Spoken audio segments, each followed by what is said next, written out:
Hi viewers, welcome to our channel. ప్రస్తుతం మనతో పాటు సీనియర్ జర్నలిస్ట్ దామో బాలాస్ అన్న వారితో మాట్లాడు. నమస్కారం సార్. సార్, ఆర్జీవి గారికి అండ్ లోకేష్ గారికి మధ్య వ్యూహం సినిమా లొల్లైతే ఇంకా కంటిన్యూ అవుతూనే ఉంది సార్. ఈ నేపథ్యంలో ఆర్జీవి గారు మరి నిన్న లోకేష్ గారికి ఫ్లయింగ్ కిస్లు ఇవ్వడం కూడా చూస్తున్నాం. అలాగే ఆయన వ్యూహం సినిమా శబదం సినిమాకి సంబంధించిన ట్రైలర్ రిలీజ్ చేశాడు. వాటి రిలీజ్ డేట్ కూడా ప్రకటించడం జరిగింది. మరి దీన్ని లోకేష్ అయితే ఆపుతానంటున్నాడు. మరి ఆపుతారా లేరా, అసలు ట్రైలర్లో ఏముంది, ఈ ఇష్యూ పైన మీ ఒపీనియన్? నేను ఆల్రెడీ దీని మీద వచ్చిన 2-3 సార్లు వీడియోలు చేశాము. అప్పుడే చెప్పాను, మామూలుగా కోర్టులు అయితే సినిమాలని ఆపే ప్రసక్తి ఉండదు, అట్లాగే ఈ కోర్టులో కూడా ఆగిపోతుందేమో అన్న ఇదైతే కలిగింది. అట్లాగే నేను అప్పుడు కూడా చెప్పాను, సెన్సార్కి రెండోసారి చెప్తే రెండోసారి వాళ్ళు మొదటిసారి ఇచ్చిన దానికి భిన్నంగా ఇస్తేమో మొదటిసారి ఎందుకు ఇచ్చారో అలాగనే ఒక విమర్శ వస్తుంది. సో కాబట్టి మొదటిసారి ఎలాగే ఇచ్చారో రెండోసారి కూడా మళ్ళీ మేము చూసామనేసి మళ్ళీ ఇచ్చేస్తారు. అలాగే జరిగింది కేసులో. కోర్టు మహా అంటే డ్రాగ్ ఆన్ చేయగలిగింది. ఎప్పుడో November 10th రిలీజ్ అవ్వాల్సిన వ్యూహము February 23rd రిలీజ్ అవుతుంది. అయితే ఇది ఒక రకంగా రామ్ గోపాల్ వర్మకి కలిసి వచ్చినట్టుగా ఆయన ఫీల్ అవుతున్నాడు. అందుకని నిన్న వ్యూహము శబ్దము ట్రైలర్ రిలీజ్ సందర్భంగా ఆయన మీడియాతో మాట్లాడుతూ లోకేష్కి ముద్దులు పెట్టడం, తర్వాత లోకేష్కి థ్యాంక్స్ చెప్పడం కూడా చేశాడు. దానికి కారణం ఏంటంటే, లోకేష్ నీ వల్లే నాకు ఇప్పుడు ఎన్నికలు దగ్గరగా సినిమా రిలీజ్ చేస్తున్నాను, నవంబర్లో చేసుంటే జనం మర్చిపోయేవాళ్ళు, ఇప్పుడైతే ఫ్రెష్గా ఉంటుంది, సో కాబట్టి నువ్వు నాకు మేలు చేసావు లోకేష్, అందుకని నీకు ముద్దులు పెడుతున్నానని అతను ప్రకటించాడు. తర్వాత థ్యాంక్స్ కూడా చెప్పాడు. ఇక వివాదాస్పద వ్యాఖ్యలు కూడా కొన్ని అక్కడ చేశాడు. అది ప్రధానంగా ఏంటంటే, ఎవరో అడిగారు, మీరు జూనియర్ ఎన్టీఆర్ గురించి రాశారు కదా, జూనియర్ ఎన్టీఆర్ గొప్పోడు అన్నట్టుగా మీరు రాశారు, దాంట్లో అప్పుడు వోడ్కా తాగి రాశారా ఏందన్నా? అవును, నేను వోడ్కా తాగి రాశాను, తాకపోయింటే నేను వేరే చెప్పుండేవాడిని. అంటే ఏం చెప్పుండేవాడు అంటే, సీనియర్ ఎన్టీఆర్ కంటే కూడా గొప్పోడు జూనియర్ ఎన్టీఆర్ అని చెప్పుండేవాడిని అని ఆయన జోకేశాడు. సో దాని తర్వాత ఈ ట్రైలర్ గురించి మనం చెప్పుకుంటే, రెండు కలిపి ఒక విచిత్రమైన ట్రైలర్ని ఆయన బయటకు వదిలాడు. మామూలుగా అయితే విడివిడిగా వదులుతారు, ఇదేంటంటే ఇది 1 వీక్ గ్యాప్లోనే 2 సినిమాలు రిలీజ్ అవుతున్నాయి. వ్యూహం ఏమో 23 February, శబ్దం ఏమో March 1. సో ఈ రెండింటిని క్లబ్ చేసి ట్రైలర్స్ని ఆయన వదిలారు. ఆ ట్రైలర్ అయితే బాగా ఆకట్టుకుంటా ఉంది. ఎందుకంటే అతను ఇంకా లోకేష్ ఇలా చేయడం వల్ల రామ్ గోపాల్ వర్మ ఆయన్ని కెలికినట్టు అయింది, ఇంకా ఎక్కువ చేస్తున్నాడు. రెండోది ఇంకోటి కూడా ఆయన చెప్పింది ఏంటంటే, లోకేష్ పాత్ర ఈ సినిమాలో లేదు అని చెప్పాడు. అంటే పాత్ర లేదని లేదు, లోకేష్ కనబడడు అన్నాడు. ట్రైలర్లో కూడా కనబడట్లా, దాని ఏమంటారు, పప్పు అన్నం పిసకడం మాత్రం కనిపిస్తుంది, హ్యాండ్ అలా సింబాలిక్గా లోకేష్ అన్నట్టుగా చూపించాడు. అంటే అక్కడ డైలాగ్ ఏంటంటే, లోకేష్ కోసం మీరు తెలుగుదేశం పార్టీని నాశనం చేస్తున్నారని ఒక వ్యక్తి చంద్రబాబుకు చెప్తున్నప్పుడు మధ్యలో కట్టేశాడు అక్కడ షాట్. ఆ షాట్లో పప్పు రైస్ని ఇతను పిసకడం, గట్టిగా ఇచ్చేయడం, అది అంటే కోపంగా ఇచ్చేసాడు అన్నట్టుగా చూపించాడు అన్నమాట. అది అర్థమైపోతుంది సింబాలిక్గా.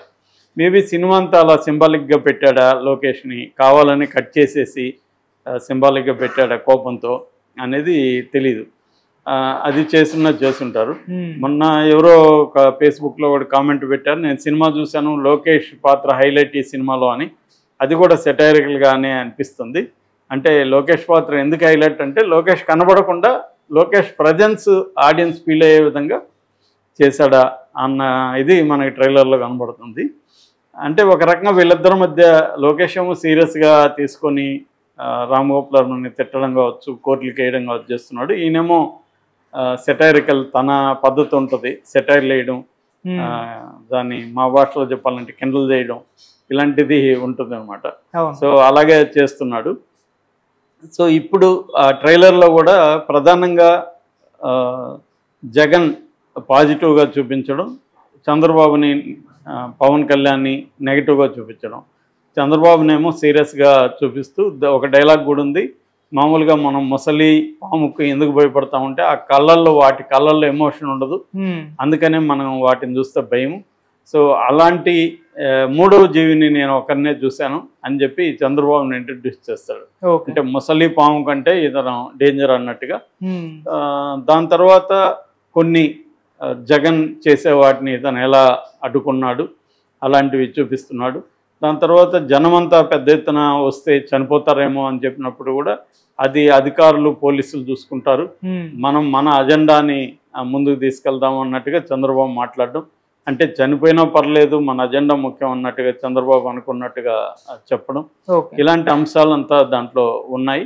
అయితే ఖచ్చితంగా అది తెలుగుదేశం వాళ్ళకి కోపం వచ్చే ట్రైలర్. ఎందుకంటే చంద్రబాబుని ఒక నీచమైన వ్యక్తిగా, ఒక దుర్మార్గుడిగా, పాము మొసలి కంటే కూడా డేంజరస్గా ఇలాగా ఆయన చిత్రీకరించాడు. జగన్ ఏమో ఒక హీరోగా చేశాడు. ఇంగ్లీష్ మీడియం పిల్లలకి పెట్టాలి, ఇంగ్లీష్ మీడియం ఉంటే ఏ స్థాయి కన్నా పోవచ్చు అన్నట్టుగా జగన్ డైలాగ్ వెర్షన్ ఉంటే, చంద్రబాబు డైలాగ్ ఏమో ఇంగ్లీష్ మీడియం పెడితే నారాయణ కాలేజీలు ఏమవ్వాలి అనేది పెట్టాడు. నిజానికి నారాయణ కాలేజీల కోసం ఇంగ్లీష్ మీడియంను వ్యతిరేకించినట్టు ఏమీ అర్థం చేసుకోవాల్సిన అవసరం లేదు. ఎందుకంటే ఇదంతా కూడా పేదలు, వీళ్ళు చదివేది నారాయణ కాలేజీలకి ఏమి దీనివల్ల ఏమి ఎఫెక్ట్ పడిపోదు. కానీ ఆయన ఇంగ్లీష్ మీడియంని వీళ్ళు వ్యతిరేకిస్తున్నారు అనే విషయం చెప్పాలనుకున్నాడు. సో ఇక ట్రైలర్లో కథ వరకు చూసుకుంటే వ్యూహం ఏమో రాజశేఖర రెడ్డి చనిపోయి జగన్ 2009 వరకు నుంచి స్టార్ట్ అయ్యి 2014 వరకు పాదయాత్ర చేయడం ఇవన్నీ ఉంటుంది. దాని తర్వాత 2019 వరకు దాంట్లో ఉంటే 2019లో అధికారం వచ్చిన తర్వాత ఇప్పటి వరకు కూడా అరెస్ట్ వరకు, చంద్రబాబు అరెస్ట్ వరకు శబ్దంలో ఉంటుంది. అంటే జగన్ శబ్దం చేసి ఎలా అధికారంలోకి వచ్చాడు, వచ్చిన తర్వాత ఏమేమి జరిగాయి అనేది స్కిల్ డెవలప్మెంట్ కేసు, చంద్రబాబుని అరెస్ట్ చేసి లోపల పెట్టడం, ఇవన్నీ కూడా చూపించారు. అంటే ఆయన ముందు నుంచి చెప్తున్నట్టుగా క్లియర్గా దీంట్లో బ్లాక్ అండ్ వైట్ లాగా జగన్ హీరో, చంద్రబాబు విలన్. ఇక పవన్ కళ్యాణ్ ఏమో కొద్దిగా కామెడియన్గా చూపించాడు. లోకేష్ని, పవన్ కళ్యాణ్ని కొద్దిగా కామెడీ కోసం వాడినట్టుగా ఉన్నారు. సో ఆ యాంగిల్లో చూపించినట్టుగా, అంటే ఒక స్ట్రాంగ్ విలను, అతని పక్కన కామెడీ విలన్స్ ఉంటారు కదా గత పాతకాలపు సినిమాల్లో, అలాగా స్ట్రాంగ్ విలన్ చంద్రబాబు అయితే కామెడీ విలన్స్ పవన్ కళ్యాణ్, లోకేష్ అన్నట్టుగా ఆయన ప్రొజెక్ట్ చేసుకుంటూ వచ్చారు. మామూలుగా అతని సినిమాలంతా కూడా, ఈ మధ్య వస్తున్న సినిమాలంతా కూడా బ్లాక్ అండ్ వైట్, అంటే ఏది తప్పు ఏది ఒప్పు అనేది ఉంటుంది. అంతకుముందు కొంత కాంప్లెక్సిటీ ఉండేది.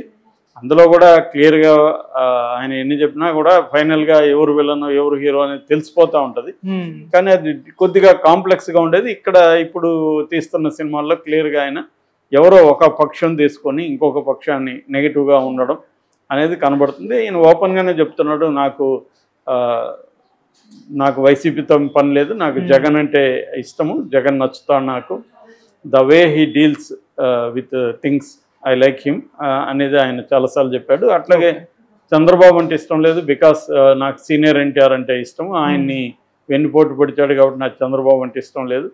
ఇక పవన్ కళ్యాణ్ అంటే నాకు ఇష్టమే కానీ అతనికి స్టెబిలిటీ లేదు కాబట్టి నేను అతన్ని పట్ల అట్లా ఉంటాను అని ఆయన చాలాసార్లు చెప్పాడు. సో అదే కనబడుతుంది క్లియర్గా, జగన్ని హీరోయిక్గా చూపిస్తూ వీళ్ళని విలన్స్గా చూపిస్తూ మనకి ఈ ట్రైలర్లో కనబడుతుంది. సినిమాల్లో కూడా ఈ రెండు సినిమాల్లో అదే ఉండొచ్చు. అంటే జగన్ ఒక హీరో, వీళ్ళు విలన్స్, అతన్ని అడ్డుకోవడానికి ట్రై చేస్తారు, అతను ప్రజల కోసం అనేక అంశాలు ట్రై చేస్తుంటే దాన్ని అడ్డుకోవడానికి వీళ్ళు ఎలా అడ్డుపడ్డారు, దాన్ని అధిగమించి తను ఎలా సక్సెస్ అయ్యాడు అన్న థీమే మనకి కనిపిస్తుంది. జనరల్గా ఆర్జీవీ సినిమాలో ఉండేదంతా ట్రైలర్లోనే ఉండిపోతుంది. అందుకని చాలాసార్లు ట్రైలర్ బాగుంటుంది సినిమా కన్నా అన్న అభిప్రాయం కూడా ఛానల్లో ఉంటుంది. సో మరి ఇది కూడా అలాగే ఉంటుందా, లేకపోతే ట్రైలర్కి మించి సినిమాల్లో ఇంకేమన్నా చెప్తారా? రెండోది, ఇదంతా కూడా ప్రజెంట్ హిస్టరీ, పాస్ట్ హిస్టరీ అయితే కొంత మనకి ఎవరికి తెలియదు అనుకోవచ్చు, అన్నీ కూడా తెలిసిందే. కాకపోతే ఆయన ఒక వైపు నుంచి చూపిస్తున్నాడు, ఒక పర్స్పెక్టివ్ నుంచి. సో దానికి ఆయన ఆన్సర్లు కూడా చాలాసార్లు చెప్పాడు.